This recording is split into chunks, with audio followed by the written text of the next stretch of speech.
Yeah, we can see the slides. All right, so I'll start with the introduction. Hello, everybody. Welcome again to one new episode of our series on machine learning security seminars, where we invite people from all over the world and they can present the research in the topic of machine learning security. Today we have Soroush Zargarbashi. We are not live streaming for today, but you can find out all information about the seminars, future event, and also all the recordings of on the past events in our website that is linked here, and will be also linked in YouTube in the description. And then, if you are interested in strengthening your background in machine learning security, we also have an online course that is in the same YouTube channels where you find this video. All right, and just before we start, I want to thank also the other co-organizers of this seminar series. And now one of these is Antonio, who will introduce our speaker for today. Okay, thank you so much, Maura, for the introduction. So welcome again. Here, Antonio Manuel China from the University of Genova. Today, we have the pleasure to have with us Soroush Zargarbashi, and he's currently a PhD student at CISPA Helmut Center of Computer Security in Saarbrücken, but also current research intern at Apple. Today we have him here because he's going to present his results on intersection between uncertainty quantification and adversarial robustness, which is his main topic. So I want to say just, Soroush, the floor is yours. Thank you so much. Thanks a lot. So just give me 1 second again. So I should do the sharing. Okay. I think you're able to see my slide now, right? Yes. Yes, perfect. Okay, great. So yeah, so today I would present basically 3 our last papers on robust conformal prediction. I will tell you what conformal prediction is, and what I will tell you what robustness, what kind of robustness do we mean. And yeah, this is based on the joint work I had with my supervisor, Alexander Wojciechowski, and Sadeh Akhundzadeh, my co-author.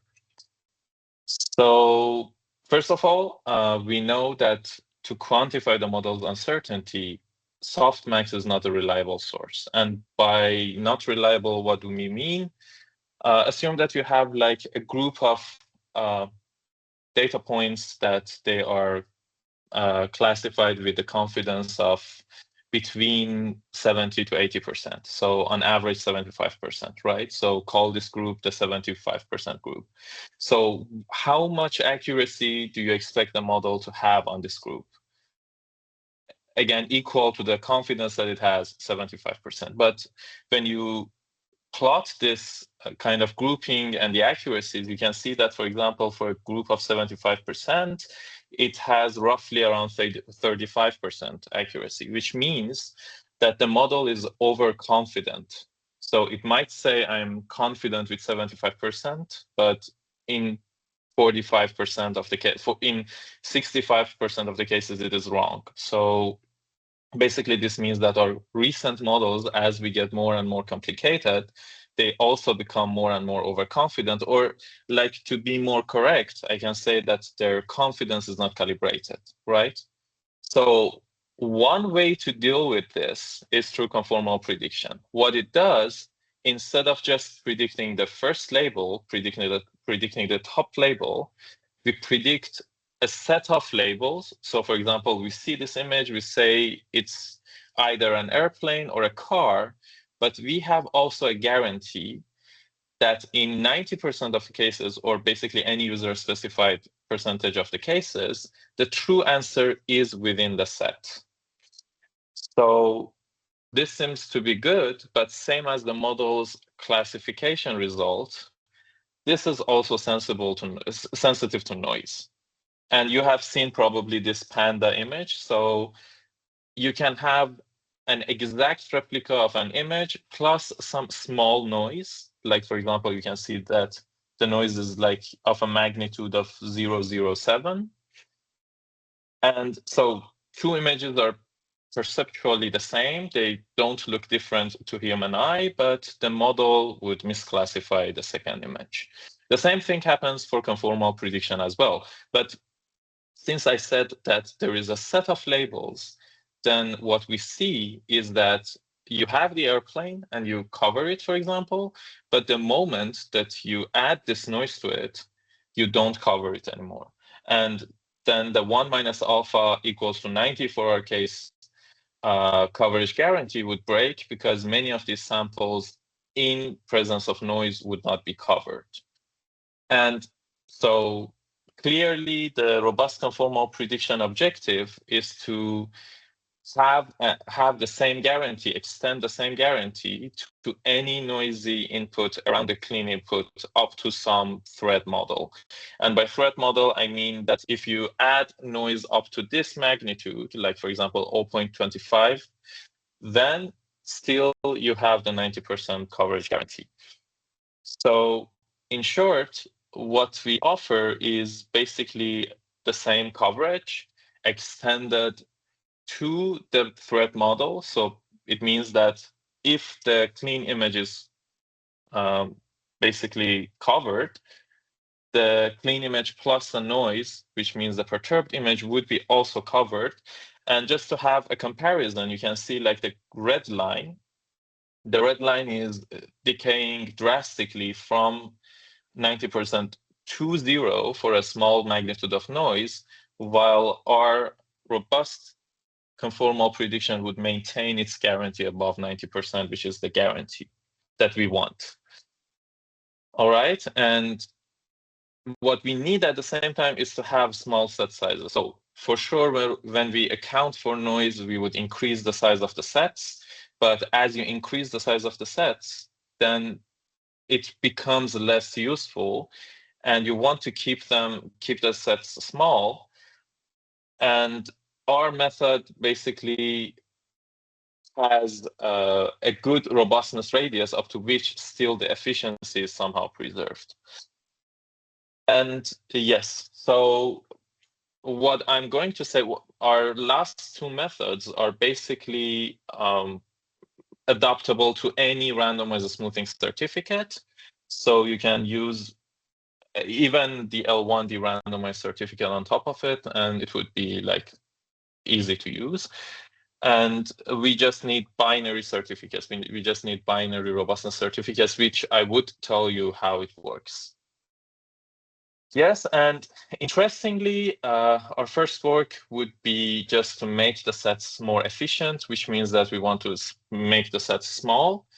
Our second work would decrease the number of forward passes you have to do on single input, just to give you an intuition what I mean. So our robustness results work with randomized smoothing, and to have randomized smoothing certificate, you need to run the model on the same input multiple times. So for example, you need to run it 10,000 times or 1,000 times. And so our second work would decrease this number of required sample by 1 order of magnitude, and our last work would decrease it to 1, which is quite counterintuitive for the smoothing-based robustness certificate. So just let me give you an intuition of how things work. So as I said, we want to extend the coverage guarantee to any perturbation in the threat model. So what do I mean by that? Assume that this green area, which I showed one image in it, it's the area that the airplane would be inside the prediction set, right? So by a small perturbation, I can fall off this decision boundary. And it means that if previous image was covered, this image would not be covered. But the question is, what happens inside the conformal prediction that this noise is breaking things? So conformal prediction works in this way. So you assign a score function to each label of the data. So each data point for each of its labels has a score function. And you compute a threshold based on the calibration set that you have. So you have a holdout set of points. You call them calibration points. and you compute a quantile from them. So you, for example, if you want 90% coverage, you compute the 10% quantile for the truest scores. And this score could be anything, but for the moment, throughout this talk, we can assume that it's the softmax. But there are many, many more scores defined for various criteria and various objectives. So you compute a threshold, and then for the test points, each test point that comes, you compute the score of each label, and you pick any label with the score above that threshold, right? And what happens when I say the noise can break the conformal guarantee, I mean that if the original point had a higher score, a score higher than the threshold, by a small change, by a small perturbation, this score could decrease that much that is lower than the threshold, and you don't cover the true label anymore, right? So how robust CP works then? So let's say I have an input, and this is potentially perturbed. So I define the set of all the points that could end up to this point. So basically, in our case, it would be the threat model itself. So I look at every point that could be possibly the clean point, and I take the maximum score of that. I take a score that is higher than the maximum of that. And that means that this score is by definition higher than the clean score. And now what happens is that if the clean point was covered, because I chose a score that is higher than that, I would also cover this perturbed point, right? So I have this orange point, for example, and I find a score that I know is higher than any score within this circle, which is by definition higher than the green score that I had at the beginning. And because of that, if I was covering the clean point at first place, I would also cover the perturbed point here because of this conservative action that I did. Okay, so this is one way that we can attain robust conformal prediction. But how we can find this bound, how we can find this upper bound, for example. So one way to do so is through neural network verifiers. So they are built to find these kind of bounds. But interestingly, when you see papers that they're doing verifier-based or Lipschitz constant-based robust conformal prediction, their R value, the radius up to which they're robust, is very, very small. Why? Because this bound increases so much that by 0.02, you still have really a large set and you cannot use it anymore. But interestingly, through smoothing, which I will tell you how it works, we can easily attain efficient sets up to 1 order of magnitude higher radius, which means like 0.25, still the sets are meaningful. So as I said, I'm going to cover smoothing, randomized smoothing. What randomized smoothing says? Just in one sentence, it says that instead of the input that you got, you augment this input with noise. So for example, an isotropic Gaussian noise.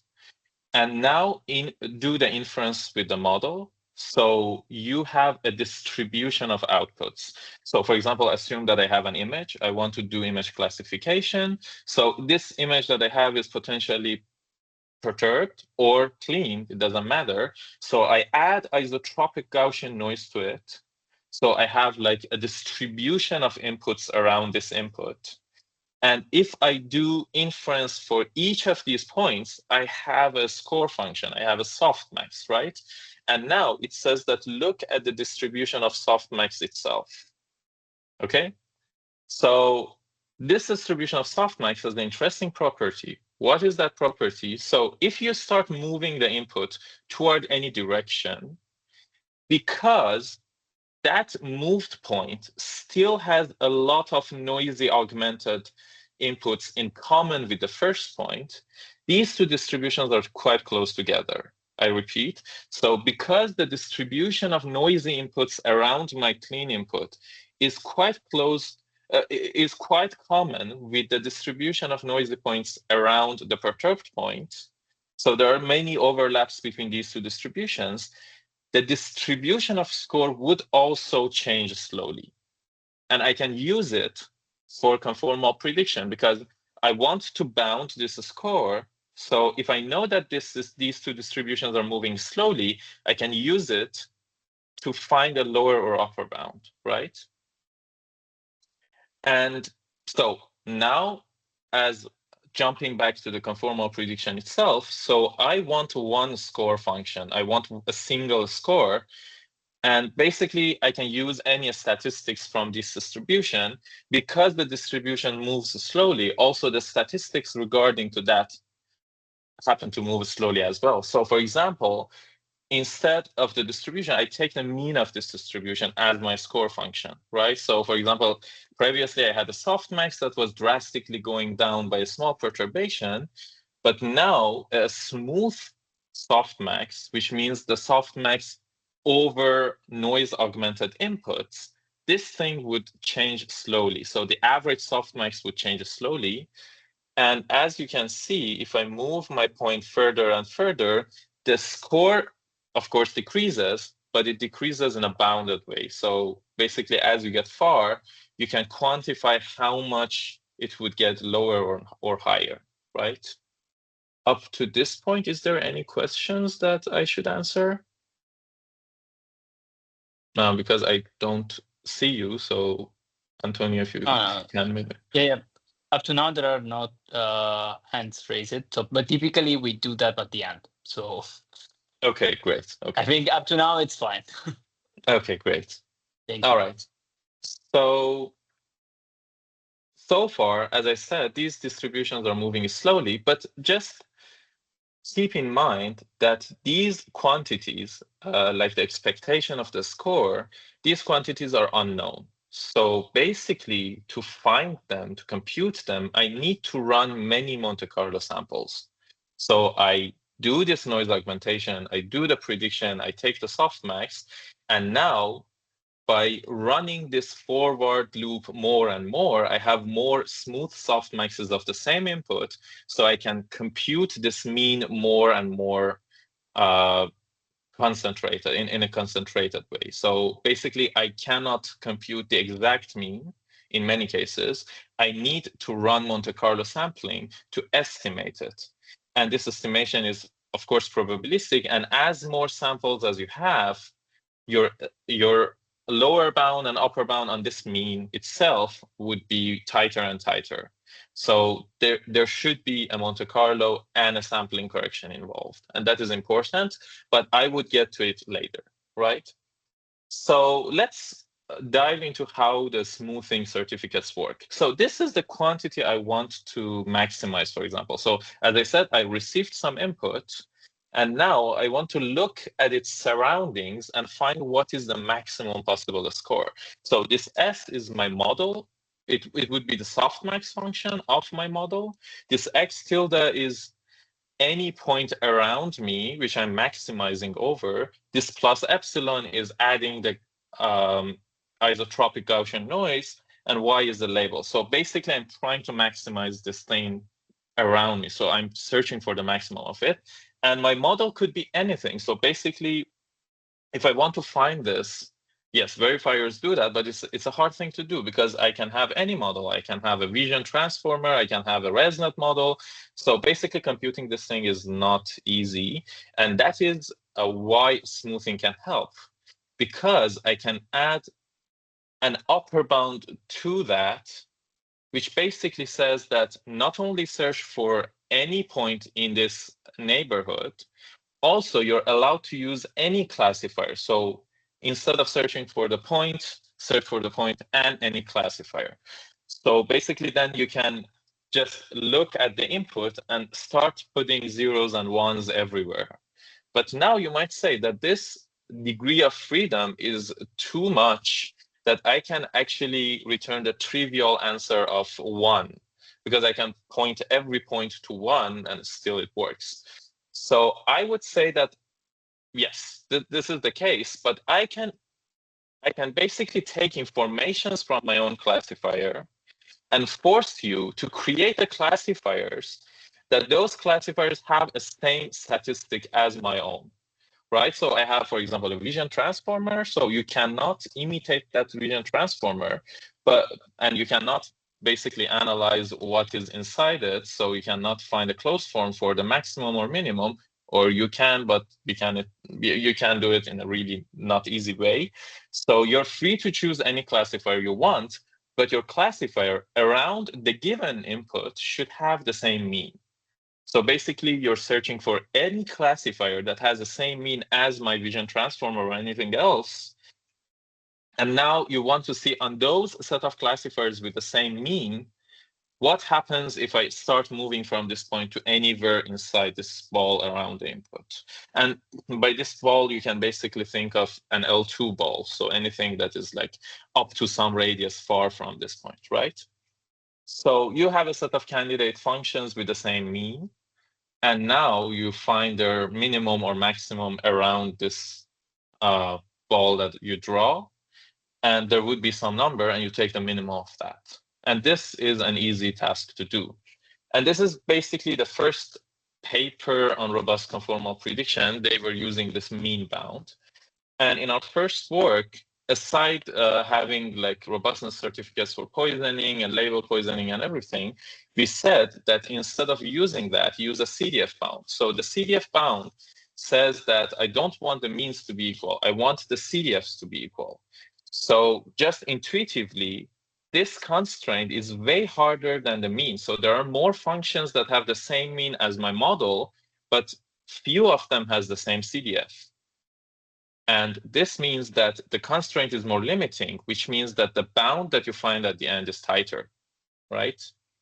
And this itself shows a very, very interesting impact on the set size. So because this bound is tighter, so you would be less unnecessarily conservative. So the upper bound score that you take is lower, which means that you would also avoid adding too many labels into the prediction sets. So your sets would be smaller. But this is still not an easy task to do. Why? Because as I said, you need to do the Monte Carlo sampling.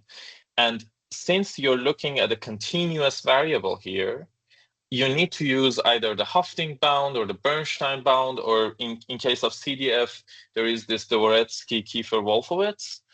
And all these bounds are, yes, one is tighter than the other, but still they're loose, and you need something around between 2,000 to 10,000 samples per input. So you need to run the forward function 2,000 times to 10,000 times for each input to have a robust prediction set, and that might be too much.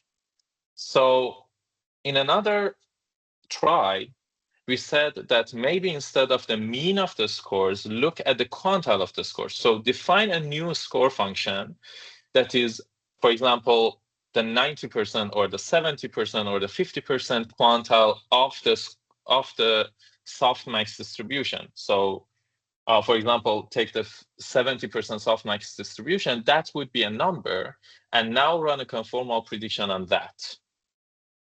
And now you have two values. One, the quantile that you picked over the scores, over the distribution of each score. And now you have another quantile that you picked over these quantiles. And the one that is in form of a probability, if you apply a robustness certificate on that, you can get a robust threshold, and you can have a prediction set based on quantiles of quantiles. Well, let me just give you a quick formal overview of the paper. So let's define an accept function. Let's say for x, this label y, and some two given hyperparameters of p and tau. Tau is a number, and p is a probability. I define the accept function to be 1 if p proportion of the score distribution is above tau. So for example, let's say for the moment the score is unbounded. So it's like between -10 and 10 even. It's not a softmax, it's any score between -10 and 10. And I set the tau to -1. And I set the p to 0.5. So this function would be 1 if at least half of the distribution of scores is above -1, right? In that case, I call the accept function to be 1. And then I pick every label that I accept, right? So if, getting back to the softmax, if you draw this function over p and tau, you would see there are some areas that are black, which means that in those areas you accept, for that p and tau, you accept the label. And for every white space around it, you won't accept the label, right? And as I said, during the conformal prediction procedure, you look at the distribution of the true scores. So for example, the first calibration point, the second calibration point with their true labels, each of them would be this function, and you look at all of them. So if you marginalize them, you would get a plot like the plot that you see below all these two plots, which means that any point here would result in some percentage coverage over the future points, right? So for example, if you take one of these white areas as your P and tau and fix it, for this P and tau in the future, for the clean points, you would cover them with something around 55%. And if you see the dashed counter, that counter is the 90% counter. So any P and tau you pick on that counter and define the accept function based on that and choose it for the future, any point on that counter results in 90% coverage, right? And now if you see there is a P here, there is a parameter P, and if you run the certificate on that P, you can again get a robust conformal prediction. So the argument is that the score function that I would see in the future, if the point is clean, would have at least, for example, 70% above a threshold of 0.6. And now if the adversary comes, they would perturb the distribution such that this 70% for me would be like 50%.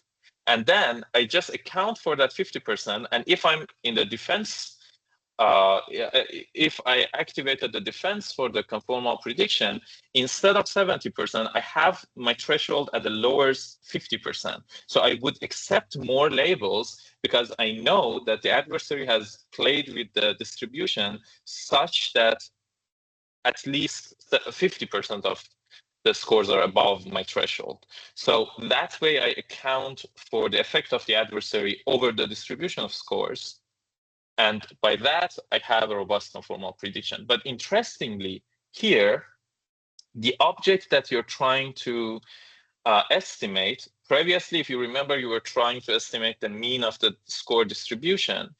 Now you're trying to estimate the probability of a success of a Bernoulli experiment. So the distribution of score should be above a tau. So the output is either 0 or 1, and you look at the proportion of zeros and ones. So this experiment is a Bernoulli experiment, which means that you can use way tighter concentration inequalities. And because you can use tighter concentration inequalities, you can have similar bounds with way fewer samples, which means that we can have more or less a better prediction set with significantly less samples. Or at the same sample rate, our prediction sets would be way smaller because our confidence intervals are way tighter, right? So this is what we call bin CP, and bin comes from binary. And that is because like this P parameter that we're trying to estimate is a binary thing. It's actually a parameter of a Bernoulli distribution.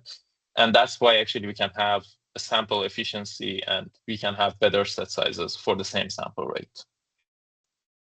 Right? So what have we done? So it's from the beginning, as I said, with the randomized smoothing, you can have efficient prediction sets that are robust for a large R, for a large radius.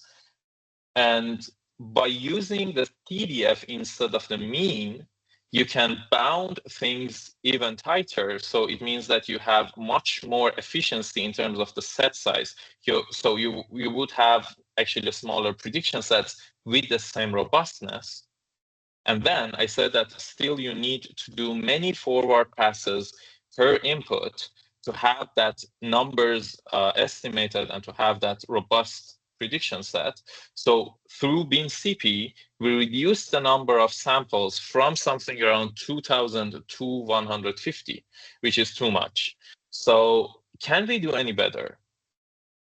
And the answer is interestingly yes.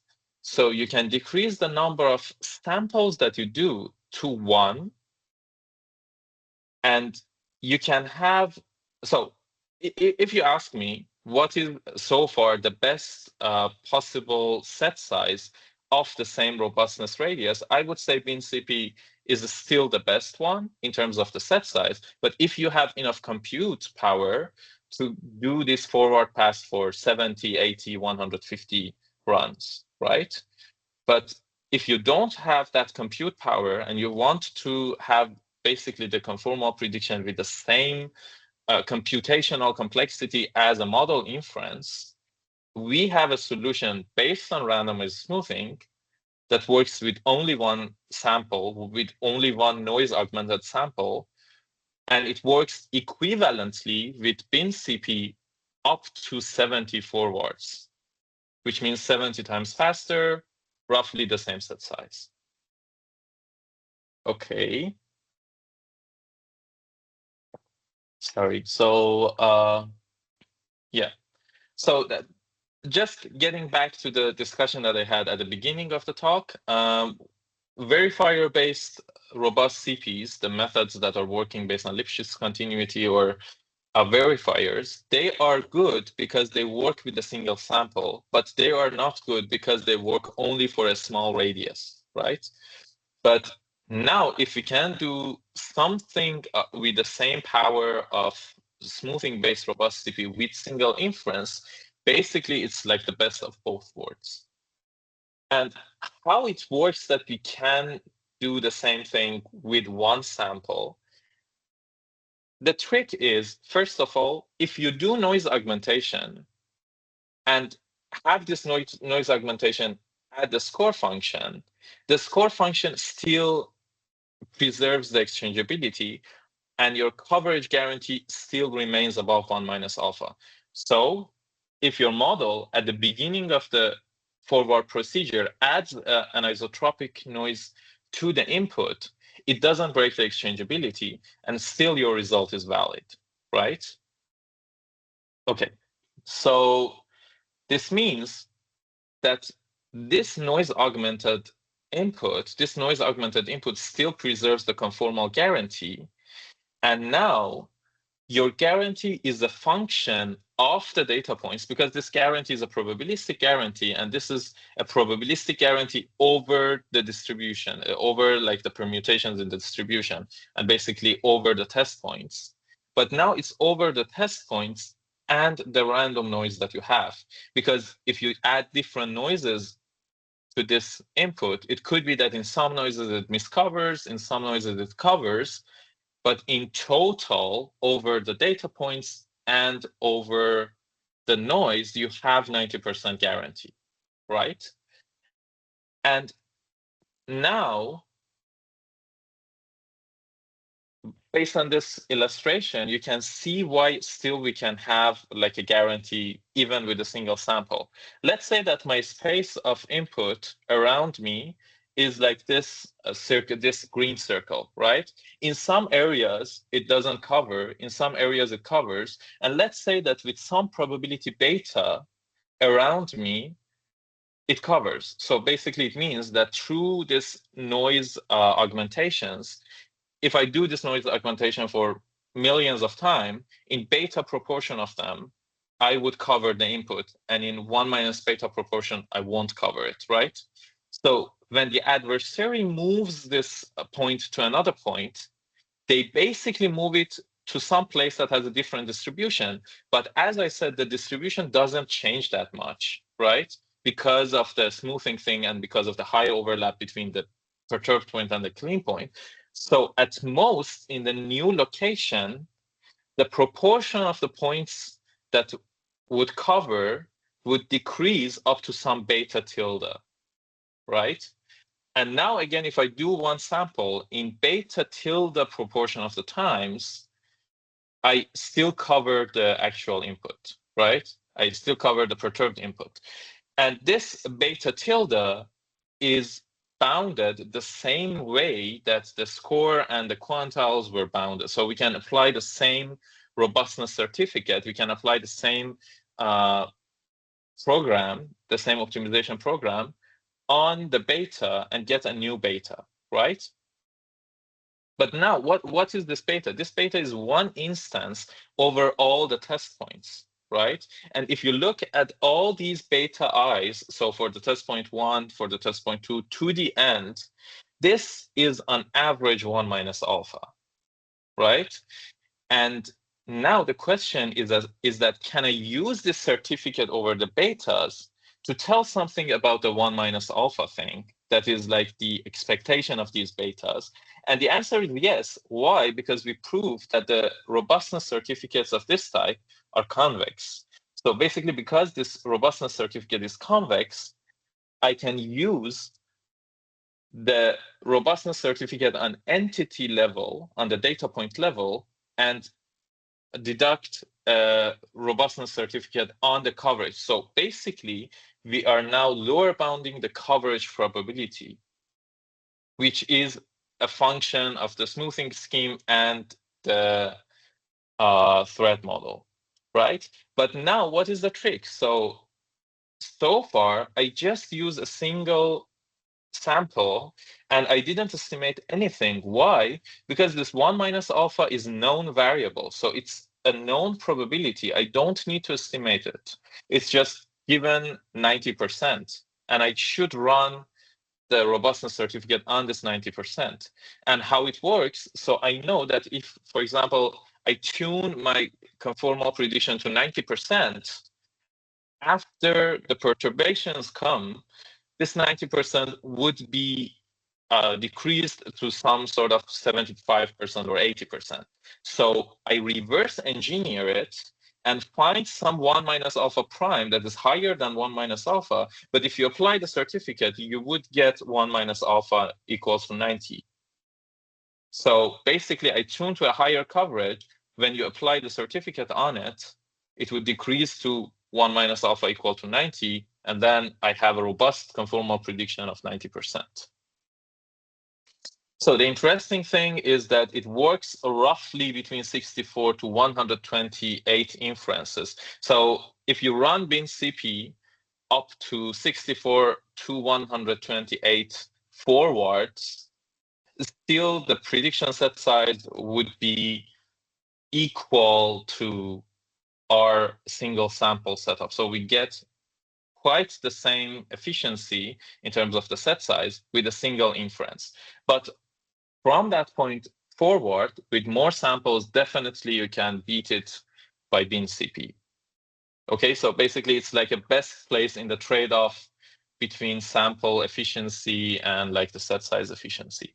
But another interesting result that we can have, so we can use, I think the paper is from Carlini. I'm not sure. I would find the reference, but yeah, so you can use a denoiser at the beginning of your model, and you can do this noise augmentation, pass it to the denoiser, and then pass the denoised input to the model, and use this combination of denoiser and the model as a new model, and run the robustness certificate on that. And because we have saved so much compute time, we can use any larger model like a large vision transformer, and we can get a better result than ResNet in a time that is considerably still lower than running ResNet with 64 examples, right? And these are the results for CFAR10, and these are the results for ImageNet. And as you can see on ImageNet, actually even this vision transformer works way better than the normal model.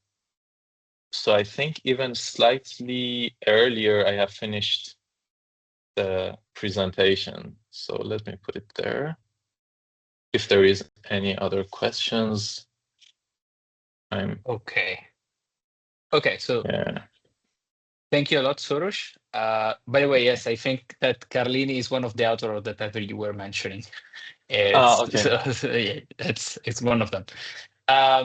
Okay, so thank you a lot for the presentation. I want to give a space if in the here we have some questions from the remote audience. Are there any questions? Yes. So this is Alberto Carlevaro from the University of Genoa. So thank you, Antonio. Thank you, hi, Soroush, for this nice talk. So sorry, I was super in delay, so I missed the first part, but I know that there is the recording, so I will see it again. But I have just a couple of simple questions. So the first one, maybe you have already mentioned it, it's about the threat model. So how do you know what attacks can you use to develop your conformal prediction? So what about the falsifiability of your method? So I think just like you have a bunch of possible attacks and you have to defend and you have to be conform against that ones. And what does it happen when you have a 0-day attack that you do not know? So how is your method working on this case? And the second one is instead about the score function. So because the idea is that when you have a classification model and you attack it with a random attack, you suppose that the classifier, the neural net or whatever algorithm you are using is less confident, okay, on the output. So what I expect if, for example, the score function is like a negative oriented, is that the score function should increase, okay? I don't know if you agree. So what do you think about this last thing? So you think that there is a sort of, let's say, yes, connection between the efficacy of the attack and the score function. So what I want to say is that, okay, when I do an attack, I should expect that the score function increase if it is negative oriented, of course. And I hope my question were clear enough. Sorry. That is a really, really good question, and I'm sorry that I didn't cover that during the talk.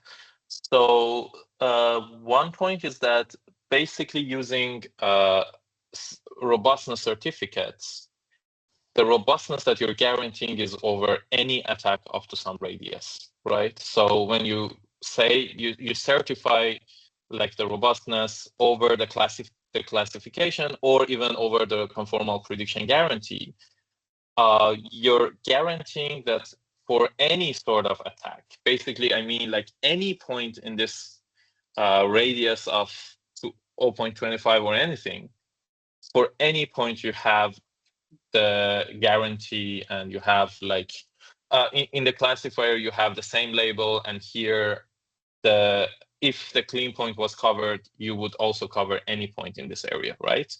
This is about on what kind of attack. So basically, we don't assume any sort of attack. We basically certify for any point near me. So the attack, as I mentioned here, so let's say that these are like the points. So this is the clean point, and this is like the perturbed point. So what we basically guarantee is that from this point to any point else in this region, if you move to any of these points, you would have the guarantee. This is one thing. So basically, we don't assume any sort of class of attacks. Yes, cool. So, sorry if I interrupt you. Just something to add something more. But in this case, so how is the computational cost? I mean, to verify, let's say, quote unquote, all the points inside this region, it's quite heavy. So, I mean, is it feasible computationally speaking, or how does it work? So it's very heavy. Yes. Okay. Yeah. So before that is also a really good question. So before I move forward, let me just say that as like defining the threat model, if I want to attack a conformal prediction of this score, what I want is for the model to miscover this point, right? So to exclude the true label out of the prediction set. So basically for the true class, I want this score to be lower than the threshold that is computed in the conformal calibration, right? So this is like the threat model, which was for your second question. And now the other question. So as I said, you search for a maximum within all these points around, like up to some radius around you, right? And the whole point of using a robustness, using a smoothing-based robustness certificate, is that it's agnostic to the classifier itself, right? So basically, you replace the classifier by the space of all classifiers. So you search for any classifier, including your own classifier. And usually these formulas have a closed form solution. So because you're defining this classifier H, so you're free to choose any sort of classifier, and there is a worst case classifier that you can identify that, which means that this classifier would change more rapidly compared to other classifiers, right? And because you can define this, so the behavior of every other classifier is at most bounded by the behavior of the worst case classifier. And to answer your other point, because we are searching both for the worst point and the worst classifier, right? So for the worst point, usually it's like, usually you can prove, because you have this freedom over choosing any classifier, usually based on your noise and based on your threat model, the worst points are always at the edge of the threat model. So if you have, for example, a radius of 0.25, usually you can assume that the clean point is at the center and the worst point is 0.25 far on any direction. This is a common thing that happens while you're trying to compute a certificate and find a closed form solution for it.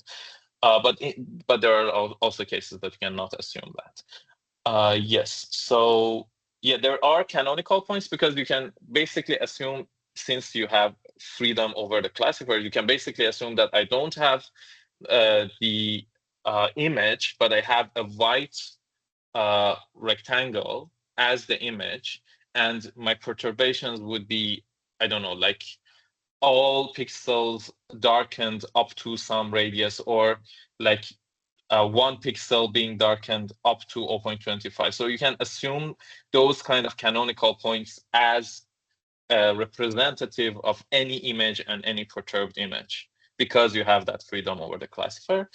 Yes, so I don't know if I have answered you or not, but usually these kind of things have a closed form solution. And there is actually a really nice recipe for them, which is, there is a paper called Randomized Smoothing for All Shapes and Sizes from Young et al., I assume. I don't remember, but if you search, randomized smoothing for all shapes and sizes, you can find a recipe that works for any kind of smoothing and any kind of threat model that you have. Yeah, that's cool. But okay, of course. And the only comment that I have is the same of the previous one. So the computational cost is quite demanding, but it's okay. But it works. Of course, I think so, at least, but I'm pretty sure it is. But yeah, so just about the computational cost. So if you find a closed form solution, then in many cases it would be O of 1. So for example, if you have like isotropic Gaussian and L2 certificate, like L2 threat model, then it would be like just phi inverse of phi of t plus r. That's the closed form solution, and you can compute it in O of 1. And basically, in 2 of our cases, which is the bin CP and this RCP1 that I mentioned, you only need to compute the certificate once, right? So for example, in the other approach, like the CAS approach that I look at the CDF, I need to compute the certificate for each data point, right? Because I'm bounding the score of each of them based on their own CDF. But even here, you just need to compute the certificate over this 1 minus alpha quantity here. Or in this case, you only need to compute the certificate over this, over this probability P here, right? So it's even if it's a really computationally costly certificate, because of some sort of, I don't know, weird smoothing and weird threat model, still you need to compute it once. Okay, cool. Thank you very much. Yeah. Thank you a lot, Alberto. Are there any other questions from the audience? Otherwise, I have one. So we have a question. Okay, please. Can you see me? Can you see me? Yes? Okay. So thank you. Can you hear me, see me? No. Yes. Everything is fine. Yeah, we can Okay. both hear you. Sorry. And, yeah. I thought I was alone. Okay, thank you a lot for the presentation. It was amazing. Unfortunately, I skipped the first part, so it was quite difficult for me. But I was curious to ask you if I think you know that in one of the paper after the randomized smoothing, I think Salman, in the paper of Salman, they proved that randomized smoothing is actually providing Lipschitz bounded function when the Lipschitz constant is defined by the sigma of the standard deviation. So do you think there is a similar result that you can deduce from by applying randomized smoothing to the conformal prediction, or there is some Yeah, previous? I think actually I would answer you differently. Yes, yeah, I once saw that paper, but anyways, what happens in the randomized smoothing based conformal prediction and other at least so far in other robust conformal prediction approaches is that there is some certificate, there is some classification certificate, or like confidence certificate, it doesn't matter, and people bring that certificate into conformal prediction and apply it somewhere, right? So even the RSCP method, it just uses the classic, it uses the confidence certificate over, yes, so if I scroll up, yes. So here you just use the existing robustness certificate and apply it on the score function, right? Or even when we use the CDF, still the CDF is some known confidence certificate that we apply it on the score function. And actually, when you say robust conformal prediction, the tricks and like the novelties are where you apply that. So for example, from this paper to like this bin CP idea, the only trick is to apply it somewhere that it requires either less samples or it allows you to work with single sample or anything else. So basically, I think in robust conformal prediction, you don't design a certificate. You just find a good place to use it, right?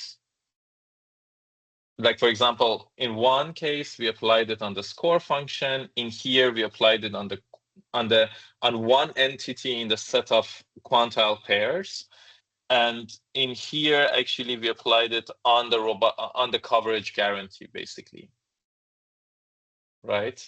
So I think with all that introduction, it's somehow safe to say that any result there could be easily applicable to conformal prediction as well, for free.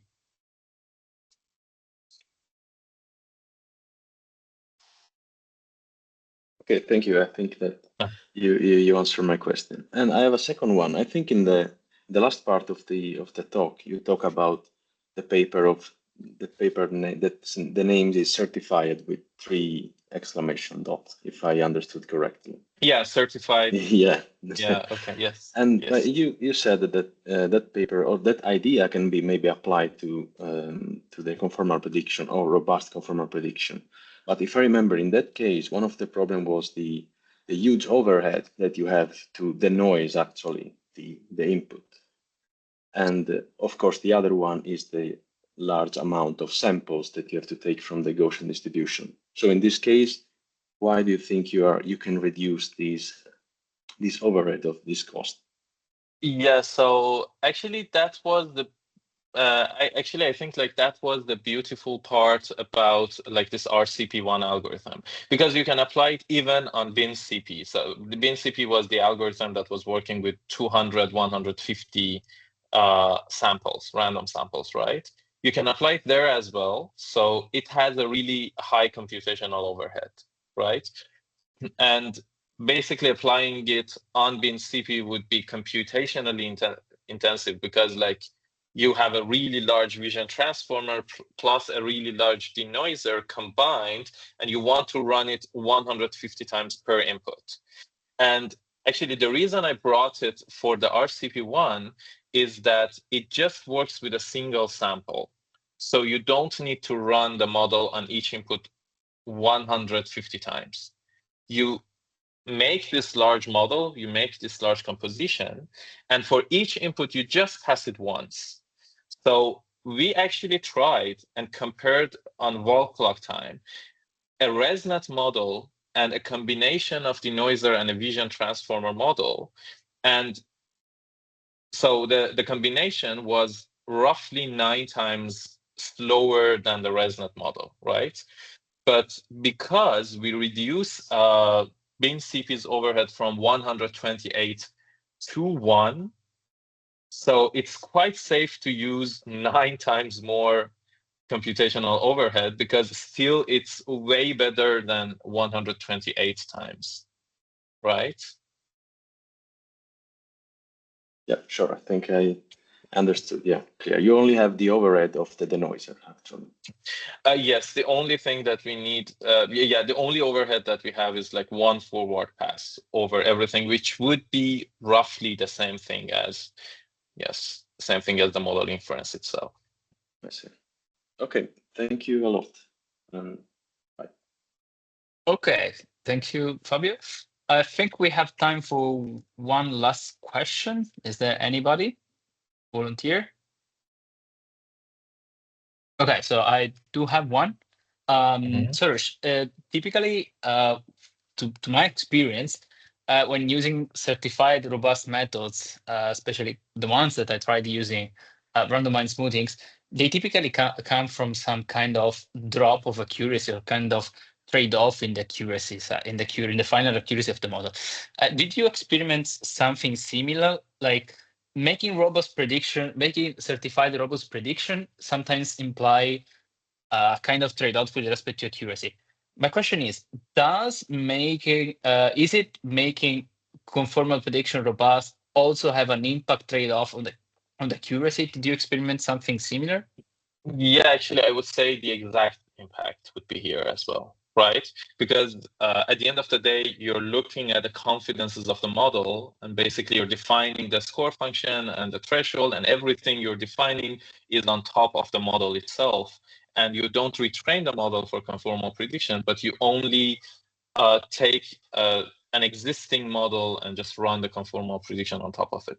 And one effect that you can see here, actually, you can compare the vision transformer and the ResNet model. Here, for example, for this one, or in a better way for ImageNet model. And you can see like the set size is way lower than the ResNet. And the only reason is that the robust accuracy up to that point was higher, right? So the whole point is, and actually you can see the sigma effect as well in a similar plot. So if you compare, for example, the sigma effect on the robust accuracy, you can see that like the model with the larger sigma, which means like the robust training that we did on it. So it would be like an accuracy that is like low, but it remains more or less the same over like various radii, and then it drops. But for a low sigma, it's like a really high accuracy that quickly drops, right? More or less the same effect is also observed in robust conformal prediction, but in a different way. So the set size is low, and then suddenly it jumps to 10, a set of 10 points. Yes. So I would say the same effect is here as well. Okay, makes sense. Okay, so thank you so much, Soroush. Unfortunately, we have out of time for question, but of course, if any of you want to send some question, want to share some questions with Soroush, please, we have his email. I think he will be happy to respond to our curiosities. Okay, so thank you again, Soroush, for being part of this presentation. Thanks a lot. Very inspiring presentation. So, and thanks all also for the audience. So thank you all for joining, and see you next time for the machine learning seminar series. Bye bye. Thank you. Thanks for having me. Bye. Thank you. Thank you. Bye bye. Thank you. Bye bye. Bye. Thank you. Thank you. Bye bye. Everyone. Thank you.